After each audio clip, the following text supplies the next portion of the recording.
bahwasanya tidak boleh kita bersyukur atas kemaksiatan, masih maksiat sama Allah alhamdulillah, nggak boleh. Itu namanya mengejek ya. Kalau misalnya kita dapat kenikmatan, itu alhamdulillah baru ya, bisa makan alhamdulillah, bisa tidur alhamdulillah ya. Tapi kalau kita bisa maksiat, jangan alhamdulillah ya, astagfirullah malah ya, nggak boleh. Karena itu alhamdulillah as-sana'u alal jamil, yaitu memuji pada zat yang bersifat jamil, sifat yang terpuji. Itu bisa bagi sebab daripada pemberiannya. Lillahi ya, untuk Allah Ta'ala, al-wahid, zat yang bersifat wahdaniyah. Wahdaniyah maknanya sifat adamu ta'adud ya, makna Allah itu esa, Allah itu satu, artinya Allah tidak berbilang ya. Tidak berbilang di dalam zatnya, artinya tidak ada zat yang serupa dengan zatnya Allah ya. Atau zatnya Allah itu tidak terdiri dari anggota. Kalau seandainya zatnya Allah itu terdiri dari anggota, berarti gak wahdaniyah. Kenapa? Karena sesuatu yang terdiri dari anggota pasti dia tersusun. Kalau misalnya tangan, berarti ada susunannya, ada jari-jarinya, ada tulangnya, berarti kan dia gak wahdaniyah, dia terdiri dari susunan ya kan? Berarti dia bukan Tuhan. Kalau yang namanya Tuhan harus wahdaniyah, di dalam zatnya dia sendiri itu tidak tersusun dari anggota. Terus gimana? Emang ada wallahu a'lam? Iya ada, Allah Ta'ala ya. Terus gimana kalau nggak tersusun? Wallahu a'lam. Kita cuma sebatas mentanzih ya, membersihkan Allah daripada sifat-sifat makhluk ya. Adapun nanti hakikatnya kita lihat nanti ketika sudah di yaumul qiyamah, ketika kita sudah bertemu sama Allah Ta'ala, baru melihat hakikatnya zatnya Allah Ta'ala. Nah, begitu juga ya, tidak ada zat lain yang menyerupai syibih mumasil ya, tidak ada yang menyerupai di dalam kebanyakan sifatnya atau di dalam sebagian sifatnya, walaupun cuma satu sifat doang, nggak ada yang menyerupai dalam zatnya Allah Ta'ala walaupun hanya sebagian sekecil daripada zatnya Allah Ta'ala, sehingga tidak mungkin ada zat lain yang sama-sama sifatan qadim ya. Hanya Allah Ta'ala lah yang sifatnya wahdaniyah, benar-benar tanzih maknanya itu, benar-benar tanzih. Terus wasifatihi ya, dan dalam sifatnya tidak ada zat lain yang mempunyai sifat seperti sifatnya Allah Ta'ala. Tidak ada zat yang mampu menciptakan makhluk, tidak ada zat yang mampu taksir ya, tidak ada yang mampu membekas. Api tidak membakar ya, es tidak dingin, air tidak basah, tetapi semuanya itu diciptakan oleh Allah ketika bersamaan dengan nempelnya api dalam kulit. Jadi api nggak membakar. Terus yang membakar apa? Allah menciptakan sifat bakar ketika api nempel sama kulit, bersamaan ya. Ketika mulai masak, kadang api ketika ketempelan kulit tidak bakar. Contohnya orang-orang kebal ya kan, ada tuh di Banten, orang-orang Banyuwangi atau orang-orang Banten kan itu pesonya ditancepin paku dimakan, nggak apa-apa. Artinya Allah Ta'ala mencabut sifat tajam pada si peso itu. Jadi peso nggak ini, Allah nggak ciptakan tajam pada si peso ya. Tetapi si peso bisa melukai, jais ya, ketika si tajam ya diciptakan sama Allah ketika nempelnya peso sama kulit ya. Maka tidak boleh kita meyakini, haram hukumnya kita meyakini, bahkan bisa sampai kekafiran ketika kita meyakini bahwasanya api itu membakar atau es itu dingin ya. Terus yang mana sifatnya Allah Lalu alladzi ba'asa sayyidana Muhammadan, yang telah mengutus sayyid. As-sayyid maknanya adalah Raisul Qaum, atau pemimpinnya, pemimpin kita, ya, pemimpin kita, atau tempat orang mengadukan sesuatu. Katakan saya juga, kalau ada orang dia itu tempat pengaduan daripada keluh kesahnya seorang, katakan saya juga. Atau Raisul Qaum, pemimpin daripada kaum. Ya, Rasulullah itu pemimpin umat semua. Para nabi-nabi yang pemimpin siapa? Rasulullah.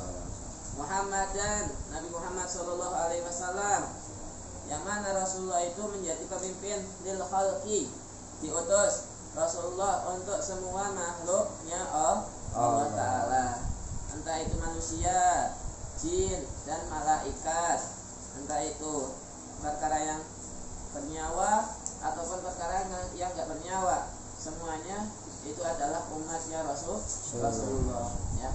Para malaikat itu umatnya Rasulullah. Tapi kalau para manusia dan jin, diutusnya Rasulullah kepada mereka untuk ditaklif, ya, membawa perintah dari Allah agar manusia itu ibadah. Cuma kalau untuk malaikat litasyrif, ya, artinya litasyrif apa? Irsalun yasbudu syarafuhu ala jamil khalqu, yaitu mengutusnya Allah pada Rasulullah sebagai bentuk penetapan kemuliaannya Rasulullah, ya. Jadi diutuskan kepada malaikat sebagai bentuk bahwa Rasulullah itu orang yang mulia. Kenapa? Karena Rasulullah diutus juga untuk para malaikat, ya. Jadi malaikat, ya, itu juga termasuk daripada umatnya Rasulullah. Bitauhidi, dengan membawa ilmu tauhid, ilmu yang mana di situ biifradil ma'bud, ilmu untuk mengesahkan Allah, mewahdaniyakan Allah, sehingga ketika kita belajar ilmu ini kita akan kenal siapa sebenarnya Tuhan yang kita sembah, ya, sehingga kita nggak salah alamat dalam menyembah. Ada kan yang disembah adalah tulisan, ya, yang disembah adalah khayalan. Ketika apa? Ketika seseorang itu tidak kenal siapa Allah, yang dia sembah Tuhan yang bertangan nanti akhirnya, Tuhan yang duduk di atas arsy, ya.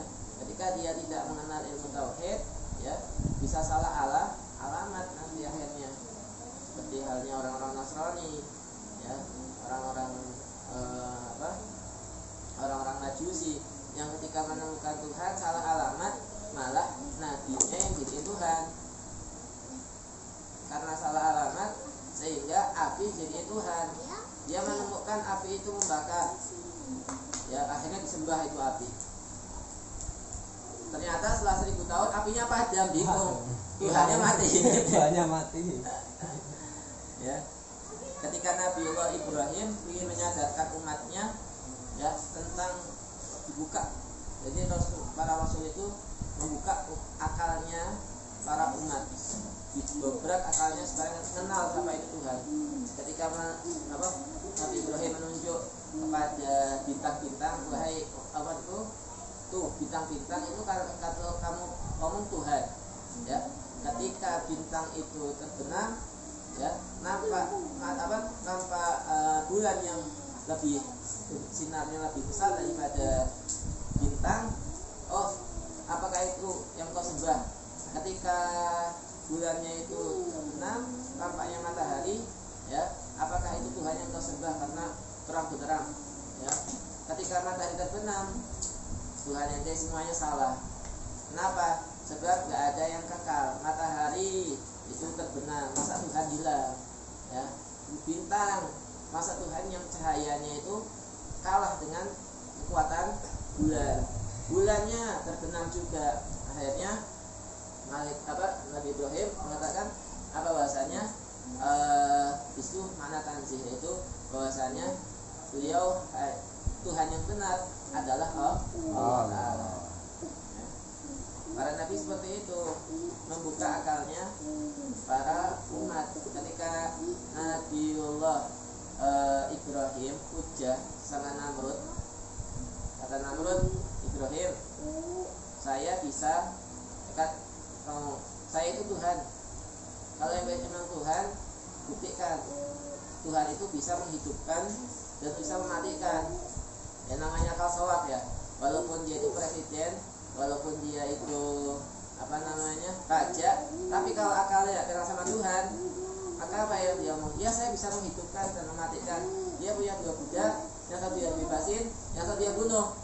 Nih lihat, saya bisa bunuh sama bisa menghidupin orang.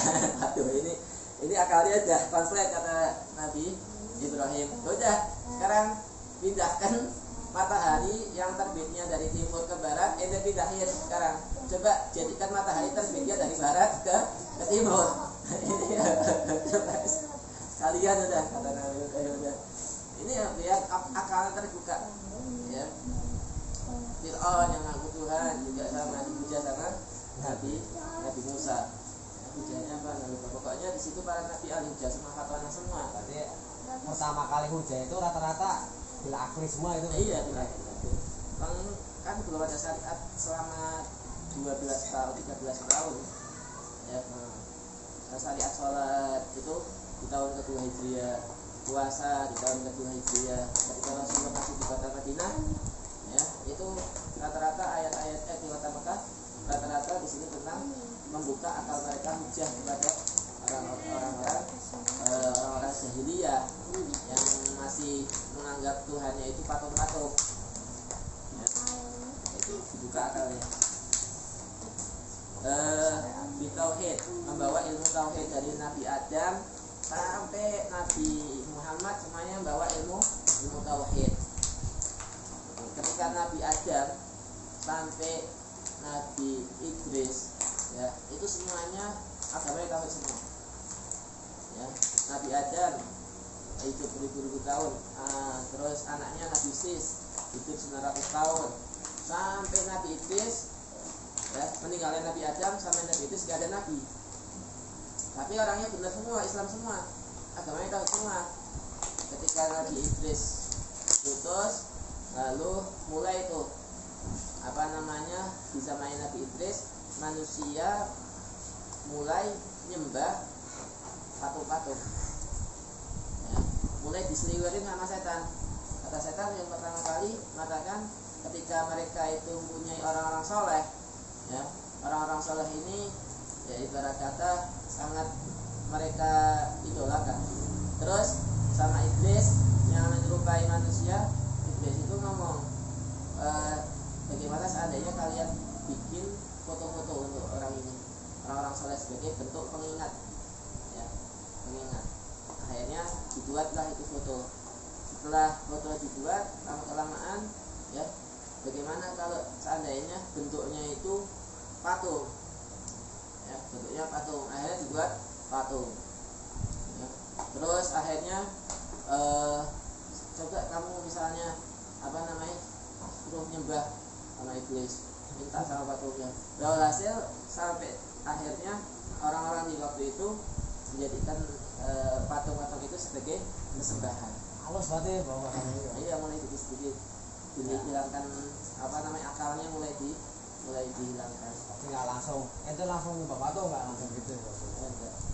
Nah, akhirnya kan itu diutuslah Nabi Idris supaya kembalikan lagi akidahnya ke akidah tauhid. Terus itu setan tuh ketika Nabi Ibrahim meninggal Mekah, itu meninggalkan agama Islam, ya, maksudnya beragama Islam, sampai datanglah masanya Amr bin masanya salah seorang dari orang-orang Mekah namanya Amr bin dia yang pertama kali bawa berhala ke kota Mekah, yang nanti akhirnya jadi cikal bakal ratusan daripada berhala-berhala, sehingga sampai setiap orang punya berhala sendiri di rumahnya masing-masing. Jadi punya Tuhannya nggak cuma di Ka'bah, Tuhannya di rumah-rumahnya masing-masing. Saking sowaknya akal mereka. Datanglah Rasulullah. Artinya jahiliyah itu bukan artinya jahil dalam artian bodoh, nggak tahu sama sekali hitung-hitungan, bukan. Mereka ahli hitung-hitungan, perdagangan mereka ahli, ya, kaya mereka, uangnya banyak, cuma jahil ya, tidak mengenal Allah, dikatakan jahil, bodoh daripada mengenal Allah, sehingga mereka banyak yang menyembah berhala. Diutus Rasulullah untuk menyadarkan akalnya mereka. Berjuang Rasulullah 12 tahun pindah ke kota Madinah, akhirnya mulai turun syariat berupa sholat, puasa, ibadah haji yang diperintahkan setelah itu. Setelah pindah ke kota Madinah, ya, Rasulullah membawa bitauhidi, agama tauhid, bibahiri ayatihi, yang mana Rasulullah itu ya ditunjukkan kebenarannya oleh Allah Ta'ala melalui mujizat-mujizat. Ya. Mujizat merupakan tanda bagaimana Allah Ta'ala membenarkan para Rasul. Wassalatu dan rahmat, wassalamu dan salam, at-tahiyyah, salam maknanya at-tahiyyah, penghormatan, ala arusi rusul, mudah-mudahan tercurahkan kepada penghulunya para rasul. Arus artinya pengantennya para rasul bahasanya. Artinya apa? Namanya penganten itu dikatakan, kenapa dikatakan arus rasul, pengantennya para rasul? Sebab yang namanya pengantin itu menjadi pusat perhatian. Semuanya hikmah sama pengantin itu. Ya, para rasul semuanya hikmah sama Nabi Muhammad. Karena Nabi Muhammad itu merupakan arus, merupakan pusat para rasul. Ya. Atau kenapa dikatakan arus rasul? Ya, ala arus rasul karena apa? Kalau pengantin, orang kata itu pengantin, itu makanannya komplit. Ada ayamnya, ada semua makanan komplit, jajan-jajannya komplit. Rasulullah itu gitu, semuanya ada pada Rasulullah, lengkap Rasulullah itu. Sehingga dikatakan, iya, sehingga dikatakan harus. Wa sayyidu kulli man laka alaihi siyadah, dan Rasulullah merupakan sayyid, ya, ketua setiap orang alaihi siyadah. Setiap daripada rasul ketuanya adalah Nabi Muhammad sallallahu alaihi wasallam. Wa ala alihi, dan mudah-mudahan tercurahkan kepada keluarganya Nabi Muhammad, wa sahbihi, dan sahabatnya Nabi. Nah, sahabat adalah orang yang bertemu dengan Rasulullah ya dengan pertemuan yang biasa, pertemuan yang di bumi. Berbeda pertemuannya Nabi Isa dengan Nabi Muhammad ya di langit. Tidak dikatakan sahabat. Kenapa? Pertemuannya harus pertemuan ya fil ardi, di dalam bumi. Bijismihi, dengan jasadnya, ma'al imani bihi sallallahu alaihi wasallam, bersamaan dengan mengimani Rasulullah sallallahu alaihi wasallam halata bi'sah, ketika beliau sudah menerima risalah. Jadi syaratnya sahabat pertama harus berjumpa sama Rasulullah, perjumpaannya dengan jasadnya. Kalau orang mimpi ketemu Rasulullah, bukan sahabat namanya, karena bertemu itu tidak dengan jasad. Terus bertemunya di bumi, berbeda kalau bertemunya di langit ya. Terus malimani, ketika bertemu sama Rasulullah dia beriman, berbeda kalau ketemu dia sama Rasulullah dia beriman kafir. Ketika Rasulullah sudah meninggal baru dia iman, bukan sahabat namanya. Terus halata bisa, itu namanya sahabat. Nah, terus watabi'in lahum, dan orang-orang yang mengikuti sahabat fil imani fil husna ya, di dalam surga. Artinya fil husna maknanya adalah keimanannya ikutin seperti imannya sahabat ya. Dan orang-orang yang mengikuti para sahabat ya, dalam apa? Dalam keimanannya yang menjadikan ilah, yaitu menjadikan mereka masuk ke dalam surga. Wa ziyadah, ziyadah maknanya adalah ada kenikmatan di dalam surga, ada yang lebih dari kenikmatan di dalam surga. Surga itu sudah paling nikmatnya pol ya, ada yang lebih dari nikmat yang ada di dalam surga. Apa itu? Nikmat melihat Allah Ta'ala. Sehingga dikatakan orang ketika mendapatkan kenikmatan melihat Allah, ya, ketika ada orang yang melihat Allah setiap saat, ya, di dirinya itu ketika di dalam surga diperlihatkan Allah setiap waktu. Katakan ketika dia dihijab, hijabnya dikembalikan lagi kepada dia ditutup dari melihat Allah, maka dia merasakan surga seperti berada di neraka. Ya, saking sudah nikmatnya melihat Allah, ketika ditutup dari penglihatan kepada Allah, dia merasakan di surga kayak dia di neraka. Itu saking masya Allah nikmatnya bisa melihat Allah Ta'ala. Ya. Itu orang-orang khusus sudah khusus. Ya. Sing katanya orang-orang khusus ini ketika dia mau masuk surga, ya, nggak mau masuk surga. Anak nggak mau surga, kenapa? Di surga nggak bisa ibadah. Surga nggak ada ibadah lagi, sampai diseret sama malaikat. Nggak mau. Ya. Orang suruh masuk surga nggak mau, kenapa? Sudah di surga nggak ada ibadah, anak pengen ibadah sama Allah terus. Ya. Kalau sudah ibadah sudah merasa kayak surga.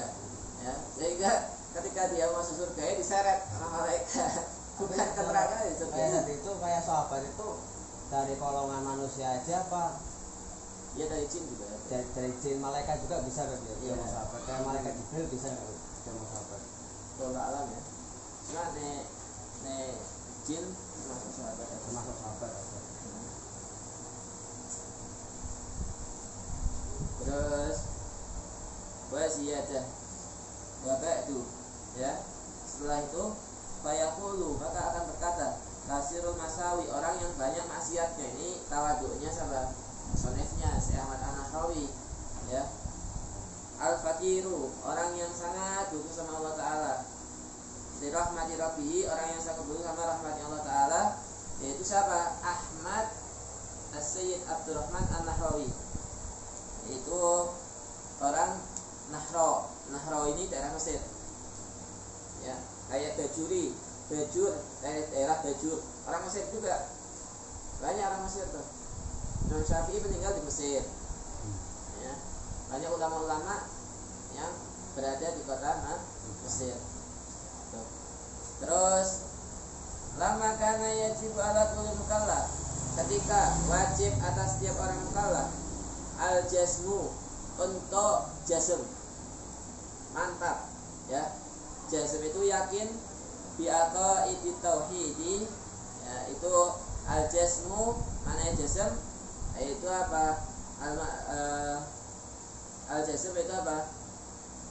Al-ma'rifat. Jadi al-jazm bidalil, maknanya dia meyakini dengan menggunakan dalil.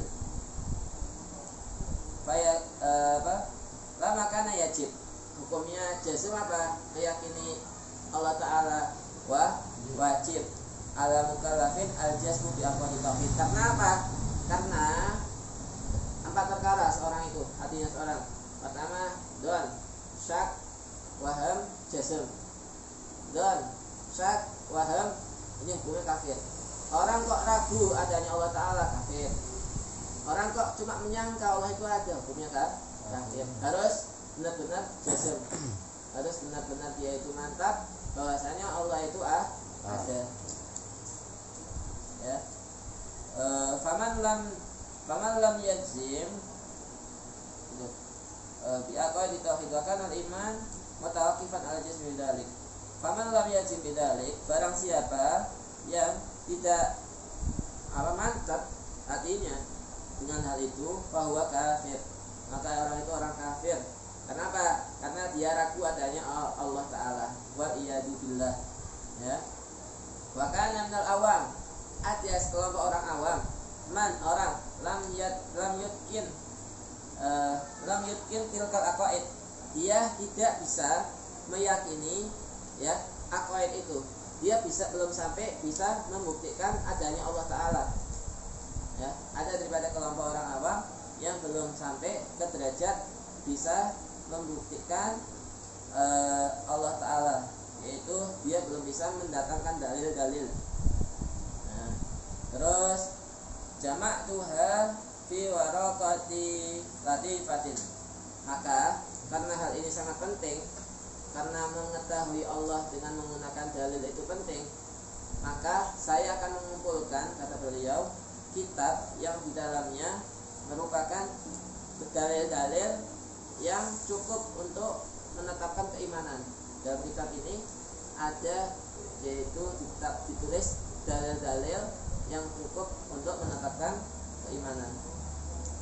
Ala wajhin sahlin, mudah katanya insyaallah taala, ya, mudah. Terus ya, karena apa? Supaya keluar dari makom taklid, makom yang mana belum bisa membuktikan adanya Allah taala. Jadi jazm, ya jazm dia.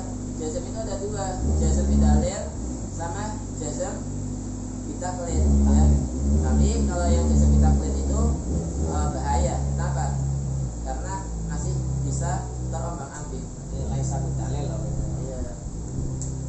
Walaupun ulama sebagian mengesahkan, sebagian tidak mengesahkan, tapi walhasil untuk keluar daripada khilaf, maka kita sebaiknya belajar kitab ini, kitab mengenal Allah Ta'ala, ya, mengenal kita kepada Allah. Bahkan minal awam ma la yutqinu tilkal aqaid. Sebagian orang awam ada yang belum sampai bisa menetapkan dalil-dalilnya, ya. Terus jama'atuha fi waraqatil latifati ala wajhin sahalallahu ta'ala insyaallah. Wa samaituha Adul Farid fi aqaidi ahli tauhid, dan saya namakan kitab ini kitab Durul Farid fi aqaidi ahli tauhid. Fakultu wallahu a'lam.